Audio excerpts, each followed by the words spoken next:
Estariam os filmes de super-herói matando o cinema? Qual foi a melhor animação de 2018? E qual foi o filme que mais decepcionou as minhas expectativas esse ano? Nesse último vídeo de perguntas e respostas do ano eu vou responder todas essas dúvidas que vocês me mandaram e muito mais. Então, vamos começar!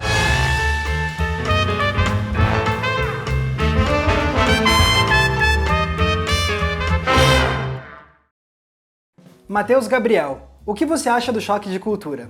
Eu sou fã do Choque de Cultura, eu adoro o trabalho que eles fazem. Inclusive, eu fiquei muito feliz porque na última CCXP, no último dia eu tava andando e eu esbarrei com o Raul Schecker, que faz o Maurílio. Eu pude dar uma de fanboy, tirei foto com ele, até publiquei no Instagram. Então sou muito fã. Gustavo Camargo, quando você monta a pauta do vídeo e já está começando a gravar o texto, já ocorreu de mudar de opinião no meio do projeto e acabar tendo de adaptar para ficar do jeito que você quer? Ou você segue até o fim com a ideia original? Então, é muito difícil acontecer essa mudança de ideia no meio da gravação porque eu escrevo um roteiro, então, na verdade, essa é a etapa onde eu mais elaboro o conteúdo que eu vou falar no vídeo. Então, o que acontece muitas vezes é eu tenho uma ideia inicial de episódio, faço pesquisa, e aí quando chega a hora de escrever eu já mudei um pouquinho a minha ideia ou a minha opinião sobre o assunto que eu vou tratar. Então, essa mudança acaba acontecendo antes mesmo de eu escrever ou durante a escrita do roteiro. Então, quando chega a hora de gravar, as minhas ideias já estão meio que solidificadas, então isso não acontece tanto. Mas acontece com certa frequência de eu ter uma ideia de episódio e quando ele ficar pronto, ele tá diferente do que eu tinha pensado originalmente. Por exemplo, o vídeo que eu fiz sobre inteligência artificial, a minha ideia era falar sobre o filme de uma forma mais completa. Era meio que a pergunta inicial era se inteligência artificial era um filme subestimado ou não. Mas à medida que eu fui revendo o filme, eu comecei a me focar muito e pensar muito sobre o último ato de inteligência artificial, e aí no final das contas eu pensei, quer saber, eu vou achar mais legal e mais interessante fazer um vídeo inteiro só dedicado ao terceiro ato de inteligência artificial, e foi o que acabou acontecendo. Levi de Brito.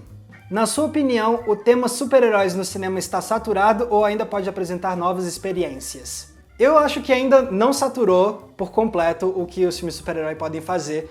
E pra mim o maior exemplo é Guerra Infinita, porque esse filme não precisou seguir as fórmulas que a gente já tinha visto várias vezes com os filmes super-herói de apresentar o herói, a história de origem e o primeiro vilão, porque a gente já tinha visto isso tudo com os filmes que vieram antes. Então eu acho que Guerra Infinita foi um filme que trouxe uma experiência diferente por ser uma história com uma escala que a gente ainda não tinha visto em filmes de super-herói, com vários deles ao mesmo tempo enfrentando um grande vilão mega poderoso. Então eu acho que foi sim uma experiência diferente. E uma experiência que ainda por cima não acabou, porque ainda vai sair o Vingadores Ultimato, que vai ser a conclusão dessa experiência proposta pela Marvel de contar uma história de super-heróis numa escala muito maior. E além disso, eu ainda acho que tem espaço para surgirem mais filmes que vão tentar subverter ou quebrar com certas convenções dos filmes de super-herói para fazer algo realmente já revisionista do gênero. Eu acho que você já começou a ter alguns experimentos. Logan já foi um filme que conseguiu sair um pouco da fórmula. Deadpool não saiu da fórmula, mas já faz muita piada autorreferencial com os filmes de super-herói. Então você já tem um começo, mas eu acho que ainda tá para surgir uma época em que vão surgir filmes mais revisionistas, filmes que vão conseguir subverter de uma forma ainda mais profunda. Não tô dizendo que não existam filmes assim, mas acho que ainda tem espaço para surgirem mais filmes que vão se tornar icônicos pela forma como eles falam sobre o gênero de super-herói. Antídoto. Por um lado, tem quem acuse os filmes de super-herói de estarem matando o cinema, por estandardizar ainda mais a produção e dificultar a viabilidade de outros gêneros. Por outro lado, existe a visão oposta, de que os filmes de super-heróis estão salvando o cinema. Em tempo de downloads e streaming, são algumas das poucas produções que realmente arrastam multidões para a telona. Onde você se posiciona nessa questão? Como você vê que essas visões dialogam? Valeu, Antídoto, pela pergunta. Galera, se vocês não conhecem o canal do Antídoto, eu acho que vocês vão curtir, porque ele faz vídeos sobre cultura numa pegada bem parecida com o que a gente tenta fazer aqui no Entre Planos. Então, eu vou deixar o link aqui embaixo na descrição para vocês conferirem. E bom, vamos então responder a sua pergunta, Antídoto. Como você aponta, tem gente que defende dois lados que parecem opostos. Uma de que os filmes de heróis estão matando o cinema e outros de que os filmes de heróis estão salvando Hollywood. Só que, ao meu ver, não se trata de uma oposição, porque, de certa forma, as duas coisas são verdade. E, na verdade, esses fenômenos são tão conectados que um acaba causando o outro. porque de fato, de certa forma, os filmes de herói têm salvado os estúdios de Hollywood, porque com o passar dos anos a gente tem visto que as bilheterias no mundo inteiro têm decaído bastante. E se tem um tipo de filme que nada contra essa corrente, são os filmes de super-heróis que fazem rios de dinheiro. Então esses são filmes que ajudaram a salvar os estúdios de Hollywood após a crise econômica mundial que a gente teve lá para 2008 e 2009. Principalmente graças à forma como esses filmes têm um excelente desempenho nos mercados internacionais, em especial a China. E aí, como esses filmes de super-heróis se tornaram as galinhas dos ovos de ouro dos estúdios de Hollywood, você começou a ter uma atenção exacerbada deles a esse tipo de filme, o que acabou começando a originar alguns dos problemas que você citou na sua pergunta. Por exemplo, o que você citou sobre esses filmes estarem dificultando a viabilização de outros gêneros cinematográficos, o que é verdade. Eu falei bastante sobre isso no nosso episódio sobre a morte da comédia romântica, porque a gente viu que Hollywood começou a apostar tanto nesses filmes de enorme orçamento que começou a deixar de lado filmes de médio e baixo orçamento. Então, e é nessa categoria do médio orçamento, por exemplo, que a gente tem outros gêneros como a comédia, os filmes de terror, alguns dramas. Então é por isso que eu digo que as duas coisas são verdade. De certa forma, os filmes de super-herói ajudaram sim a salvar Hollywood, mas graças a isso você começou a ver o surgimento de diversos problemas dessa atenção exacerbada a esse tipo de filme. Só que eu também acho importante apontar que isso não é um problema inerente aos filmes de super-herói. Só calha que esses são os filmes com as histórias que mais fazem sucesso hoje em dia. Pode ser que daqui a 10 anos os filmes de super-heróis saiam de moda, você tenha um outro tipo de filme que seja a nova galinha de ouro de Hollywood, e a gente ainda pode ver esse mesmo processo que a gente está tendo agora com os filmes de super-herói em termos dos problemas. Ou seja, não é uma questão de vilanizar por completo os filmes de super-herói, porque esse não é um problema só desse gênero, na verdade é algo mais amplo que se aplica aos filmes de grande orçamento e que são um reflexo de um problema um pouco mais enraizado na forma como Hollywood estruturou suas práticas comerciais e como eles passaram a direcionar as suas preferências de orçamento. Ricardo Lima, você tem algum hobby desvinculado do tema de cinema?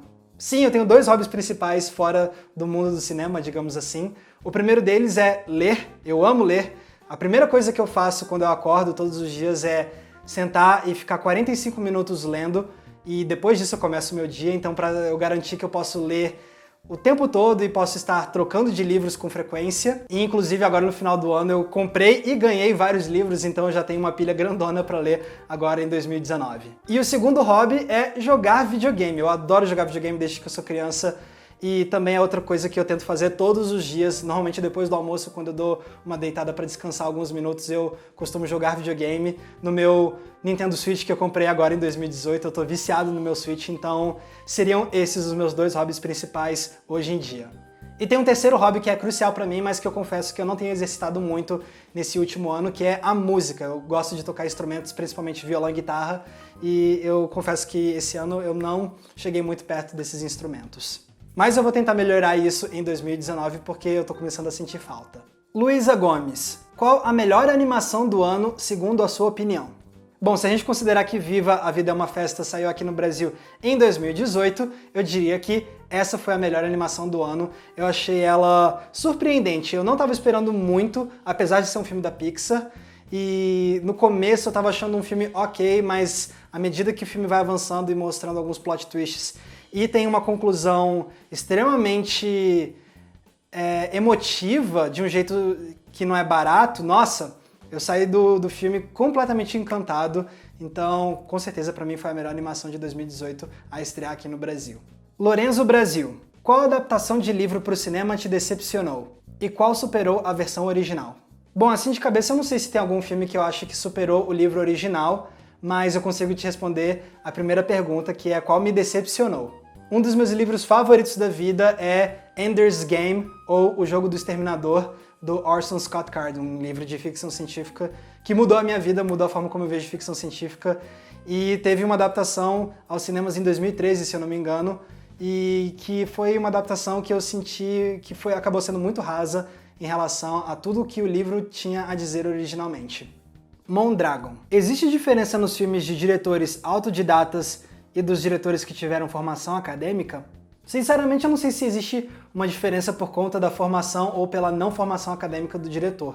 O que você vai ter é diferenças de estilo, e a gente tem exemplos de vários diretores que são ótimos e que foram estudar cinema e outros que não foram estudar cinema. Por exemplo, você tem o Scorsese, que fez sim faculdade de cinema, estudou bastante, praticou, fez mestrado em cinema e é um dos mais aclamados diretores, é um dos meus favoritos.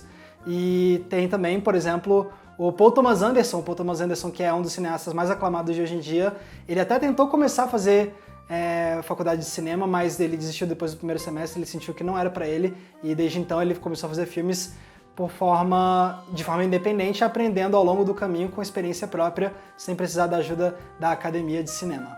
Sem contar também o exemplo mais famoso das últimas gerações, que é o Tarantino, né, que acabou tendo sua formação de cinéfilo graças ao seu trabalho numa locadora de filmes e depois também como um autodidata.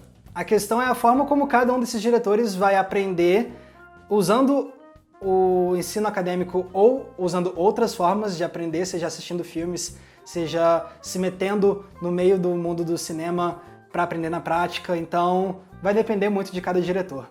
André Darisbo, qual sua animação ocidental favorita sem contar Disney, Pixar e DreamWorks? E qual é a oriental sem ser do estúdio Ghibli? Tá, em termos de animação ocidental que não é da Pixar, da Disney ou da DreamWorks, eu penso em alguns exemplos mais recentes. Os dois que me vêm à cabeça em primeiro lugar são Kubo e as Cordas Mágicas, que é do estúdio Laika, se eu não me engano, e o outro é Cegonhas, que é da Warner Bros.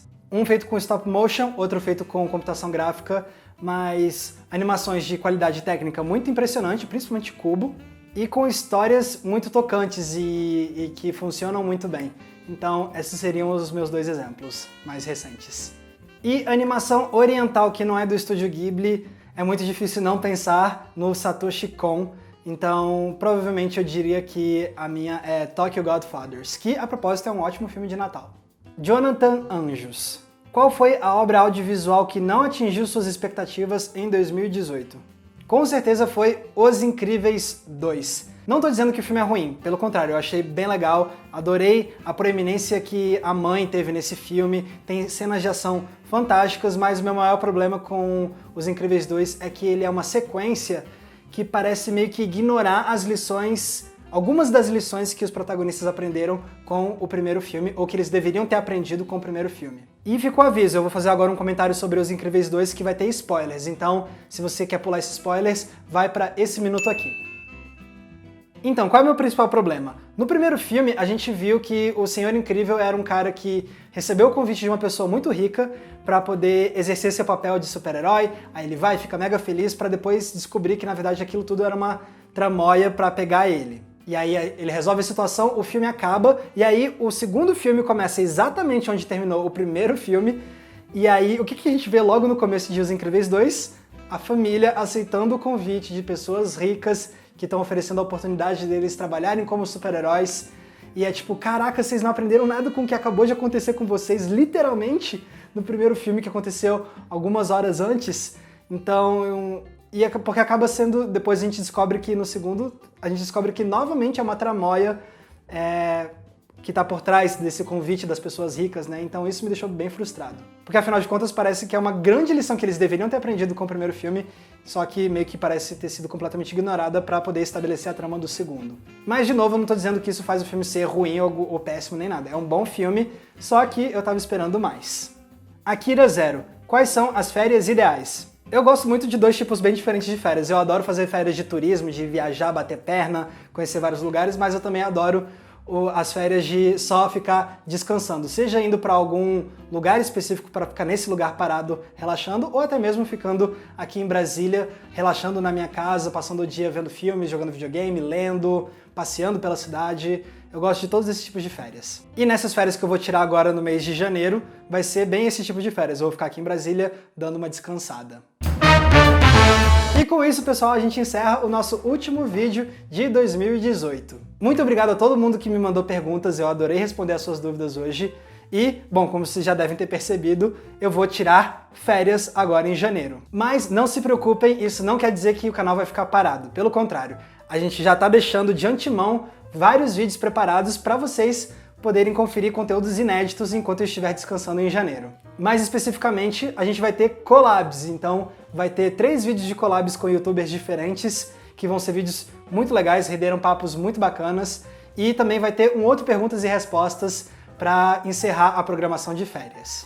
Então fiquem ligados aqui no Entre Planos em janeiro para vocês não perderem essas collabs. Então é isso, galera. Muito obrigado por terem acompanhado a gente em 2018. O Entre Planos cresceu muito esse ano e tudo isso é graças a vocês. Muito obrigado por assistirem nossos vídeos, por compartilharem nosso conteúdo, por divulgarem nas redes sociais e também muito obrigado a todo mundo que é apoiador da nossa campanha no Apoia-se. Lembrando que se vocês quiserem me acompanhar nas redes sociais, é só me procurar usando os nomes que estão aparecendo aqui embaixo.